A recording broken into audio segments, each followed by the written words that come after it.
Aku pernah yakin bahwa hidupku akan biasa saja, seperti kebanyakan cowok di Jakarta, kuliah, kerja, nikah sama cewek cantik, punya anak, dan mati tua dengan tenang. Tapi malam itu, di tengah hutan pinus Gunung Pangrango, segalanya runtuh. Saat tangan Rea menyentuh bahuku di dalam tenda yang sempit, aku tahu bahwa aku tak lagi bisa berbohong pada diriku sendiri. Semuanya bermula dari kosan kecil di daerah Depok. Aku, Andi, mahasiswa semester akhir teknik sipil di UI. Rea, teman sekamar sejak tahun pertama, cowok lurus yang selalu cerita tentang pacaran sama cewek-cewek kampus. Dia tinggi, berotot karena sering main futsal, kulit sawo matang khas anak Jawa, dan senyumnya selalu bikin orang nyaman. Kami sudah 4 tahun serumah, makan mie instan bareng, begadang ngerjain tugas, bahkan saling pinjam baju. Aku selalu bilang ke diri sendiri bahwa perasaanku padanya cuma kekaguman biasa. Tapi setiap malam, saat dia tidur di kasur sebelah, aku diam-diam memandang punggungnya yang lebar, merasakan jantung berdegup tak karuan. Rea yang ngajak camping. Bro, libur panjang nih. Kita ke Pangrango yuk, camping berdua aja. Heresing jauh dari hiruk-pikuk kota. Aku langsung setuju meski dalam hati ada rasa takut. Takut kalau terlalu dekat, rahasiaku bakal ketahuan. Tapi aku juga tak bisa menolak. Ini kesempatan langka hanya kami berdua, tanpa gangguan teman lain. Kami berangkat naik motor Rea, tas ransel penuh perbekalan. Jalan menuju Cibodas berliku-liku, angin gunung menerpa wajah. Aku memeluk pinggangnya dari belakang, pura-pura biasa saja, tapi tanganku gemetar. Lo pegang erat-erat ya, katanya sambil tertawa. Aku cuma mengangguk, mencium aroma sabun mandinya yang selalu sama sejak dulu. Sampai di Campsite sore hari. Kami mendirikan tenda kecil, 2 orang pas-pasan.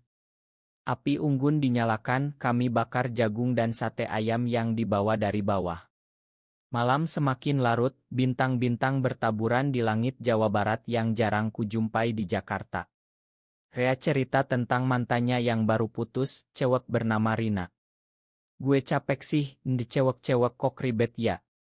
Aku tertawa, tapi hati sakit. Aku ingin bilang bahwa aku bisa jadi yang sederhana baginya, tapi kata-kata itu tertahan di tenggorokan. Hujan mulai turun deras tiba-tiba. Kami buru-buru masuk tenda. Basah kuyup, kami ganti baju di ruang sempit itu. Cahaya senter menerangi tubuhnya yang telanjang sebentar. Aku berpaling cepat, tapi gambar itu sudah terpatri di pikiran. Kami berbaring berdampingan, sleeping bag tipis, dingin gunung menusuk tulang.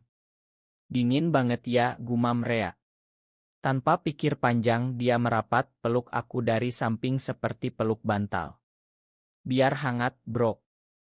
Jantungku hampir copot. Napasnya terasa di leherku. Aku kaku, tak berani gerak. Malam itu aku tak tidur. Aku merasakan kehangatan tubuhnya, detak jantungnya yang pelan. Dan untuk pertama kalinya, aku sadar bahwa ini bukan lagi rahasia yang bisa kusembunyikan selamanya. Pagi harinya, hujan sudah reda. Kabut menyelimuti hutan, suara burung berkicau seperti menyambut hari baru. Kami sarapan roti dan kopi instan duduk di depan tenda. Rea tampak biasa saja, tertawa lepas seperti selalu. Semalam lo tidur nyenyak ya, Gue sampai mendengkur katanya. Aku tersenyum paksa. Iya, hangat banget. Dalam hati aku panik. Apakah dia sadar pelukannya malam itu? Kami hiking ke air terjun terdekat. Jalan setapak licin karena hujan semalam. Rea di depan, aku mengikuti. Beberapa kali dia menoleh, ulurkan tangan untuk bantu aku melewati batu-batu besar. Sentuhan tangannya membuatku deg-degan. Hati-hati, bro. Jangan jatuh. Kata-katanya sederhana, tapi bagi aku penuh makna. Di bawah air terjun kami basah lagi. Air dingin menusuk, tapi segar. Rea lepas baju mandi di kolam kecil. Tubuhnya basah, otot-ototnya berkilau di bawah sinar matahari yang menyusup kabut. Aku ikut mandi, tapi jaga jarak. Lokok malu-malu sih. Kita kan cowok semua, candanya. Aku tertawa, tapi mata tak bisa lepas darinya. Sore kembali ke Campsite. Kami masak mie goreng bareng, cerita tentang masa depan. Rea bilang mau kerja di perusahaan konstruksi besar, nikah umur 28, punya rumah di pinggiran Jakarta. Lo gimana? Udah ada cewek incaran? Pertanyaannya menusuk. Aku gelagapan. Belum sih. Gue fokus kuliah dulu. Dia mengangguk, tapi matanya seperti mencari sesuatu di wajahku. Malam kedua, cuaca lebih dingin. Kami masuk tenda lebih awal. Rea cerita tentang keluarganya di Solo, ayahnya yang keras, ibunya yang selalu khawatir. Gue pengen bikin orang tua bangga, makanya gue harus lurus jalannya. Kata lurus itu seperti tamparan. Aku diam, memandang atap tenda. Tiba-tiba angin kencang. Tenda bergoyang hebat. Kayaknya badai nih, kata Rea panik. Kami saling pegang bahu, takut tenda roboh. Saat itu wajah kami begitu dekat. Napasnya terasa hangat. Aku tak tahan lagi. Rea. Gue ada yang mau bilang. Suaraku gemetar. Dia menatapku bingung. Apa, bro? Aku tarik napas dalam. Gue suka sama lo. Bukan sebagai teman. Diam hanya suara angin dan hujan deras. Wajah Rea berubah dari bingung jadi terkejut. Lo serius? Lo. Guy. Aku mengangguk pelan, air mata mulai jatuh. Ma. Gue udah lama pendam ini. Dia mundur sedikit tapi tenda sempit. Gue enggak nyangka. Gue kan lurus, gue suka cewek. Hati aku hancur. Aku tahu ini risikonya, tapi sakitnya luar biasa.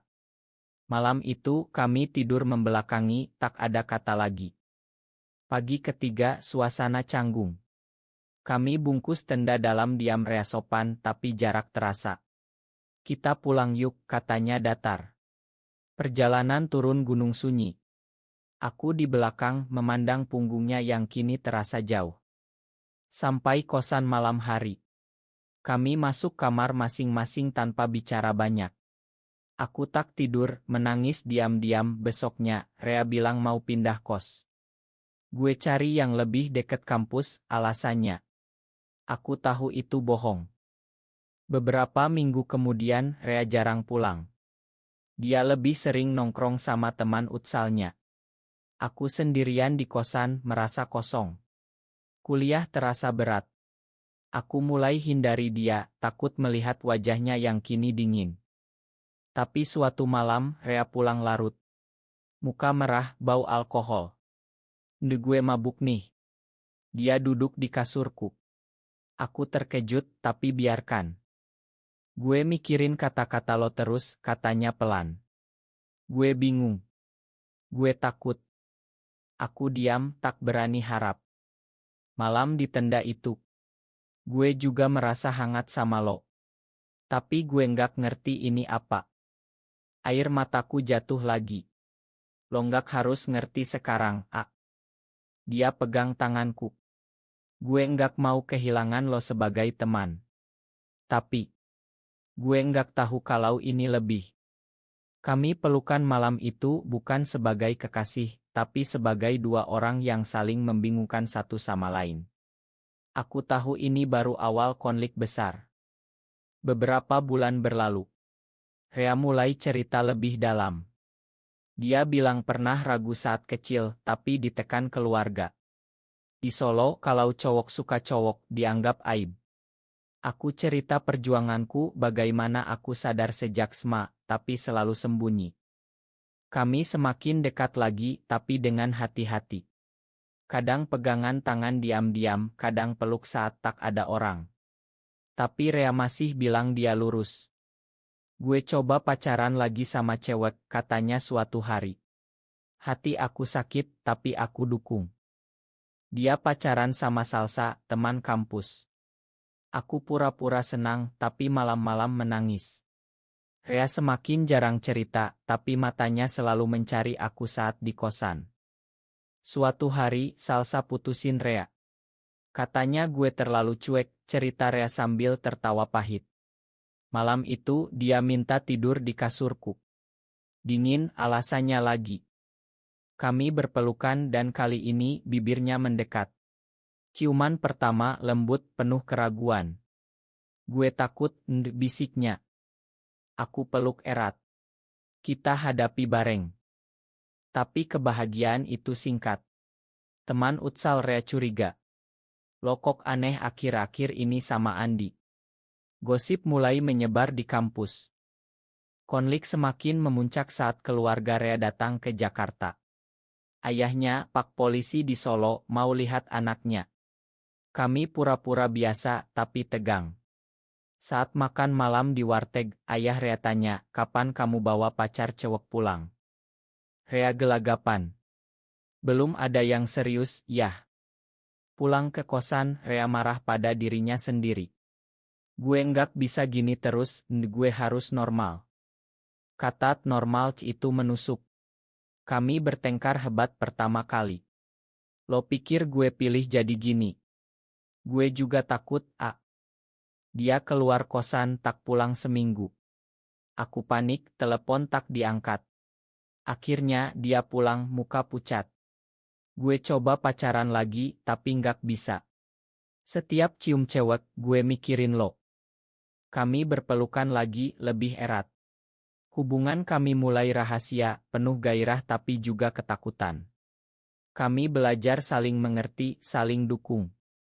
Tapi pengkhianatan datang dari tempat tak terduga. Teman sekamar lama kami, Dika, yang pindah, ternyata tahu. Dia oto kami pelukan diam-diam, kirim ke grup Utsal. Rea gay sama Andi. Gosip meledak. Rea dipanggil ayahnya. Kalau benar, jangan pulang ke Solo lagi. Rea hancur. Dia salahkan aku. Ini gara-gara lo, Gue bilang gue lurus. Kami putus, meski hati masih saling cinta. Rea pindah kos, aku sendirian lagi. Beberapa bulan gelap. Aku depresi, kuliah hampir drop. Rea menghilang, katanya balik Solo. Tapi suatu hari, dia datang lagi. Muka kurus, mata merah. Gue nggak bisa tanpa lo, gue lawan keluarga gue. Ayahnya marah besar, tapi ibunya diam-diam dukung. Yang penting anakku bahagia, katanya lewat telepon. Rea kembali ke Jakarta, kami mulai lagi dari nol. Tapi kali ini lebih kuat. Hidup rahasia kami berlanjut. Kami tak berani terbuka di kampus, tapi di kosan baru yang kami sewa berdua, kami bebas. Malam-malam penuh cerita, tawa, dan pelukan hangat.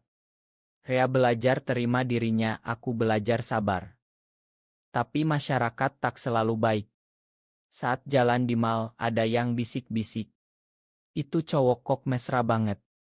Kami pura-pura tak dengar, tapi sakit.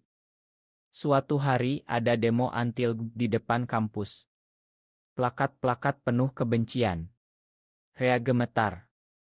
Gue takut kita ketahuan. Aku pegang tangannya. Kita kuat bareng. Konflik terbesar datang saat wisuda. Keluarga Rea datang, tapi ayahnya masih dingin.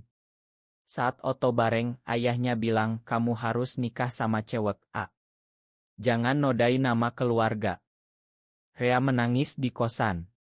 Gue pengen bilang ke ayah bahwa gue bahagia sama lo. Aku dukung. Malam itu, Rea telepon ayahnya. Yah, gue suka sama Andi. Gue gay, yah. Diam panjang. Lalu, kamu bukan anak gue lagi. Telepon ditutup. Rea ambruk. Aku peluk dia sepanjang malam. Tapi kejutan datang. Ibunya telepon besoknya. Ayahmu marah, tapi dia sayang kamu. Beri waktu. Perlahan, ayah Rea luluh.